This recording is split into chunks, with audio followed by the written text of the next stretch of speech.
নমস্কার বন্ধুরা, আশা করছি সকলেই ভীষণ ভালো আছেন। আর একটি নতুন ভিডিও আপনাদের সকলকে স্বাগত। আজ একটি বিশেষ দিন, দোল পূর্ণিমা। সকল বন্ধুদের জানাই দোল পূর্ণিমার অনেক শুভেচ্ছা, ভালোবাসা এবং অভিনন্দন। প্রত্যেক বছরের মতো এবছরও মা শীতলা পুজোর আয়োজন শুরু হয়ে গিয়েছে। এবছরের পূজা একটু অন্যরকম, কারণ মা শীতলা মন্দির নতুন করে তৈরি করা হয়েছে। পুরোহিত মশাই 300 থেকে 400 ডাবর গঙ্গার জল দিয়ে প্রথমেই মন্দিরকে ধুয়ে তার শুদ্ধিকরণ করে নিলেন, কারণ মন্দির প্রতিষ্ঠা হবে।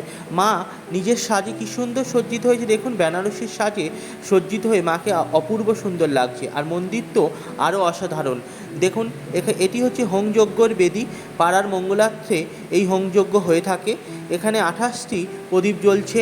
ঠাকুরটিকে এবং মন্দিরকে দেখতে ঠিক কত সুন্দর লাগছে যেন, যত রাত বাড়ছে ততই সুন্দর লাগছে।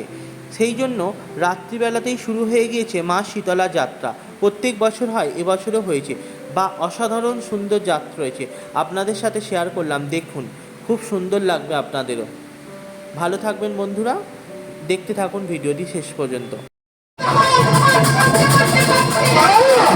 কি বলি মা, অগ্নি তবে জন্ম বলে সদা দোকানে মনে চলে তুমি ছাই হয়ে যায় মা।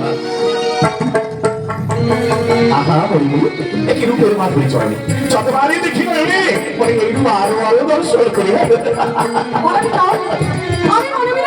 কে বলতে পারবি তুই আমারই কন্যা, তুই দেবী মা। কুমন্ডলের শান্তি শীতলে বাড়িতে নগর বসাইছি, তাই তোর নাম দিলাম তুই শীতলা মা।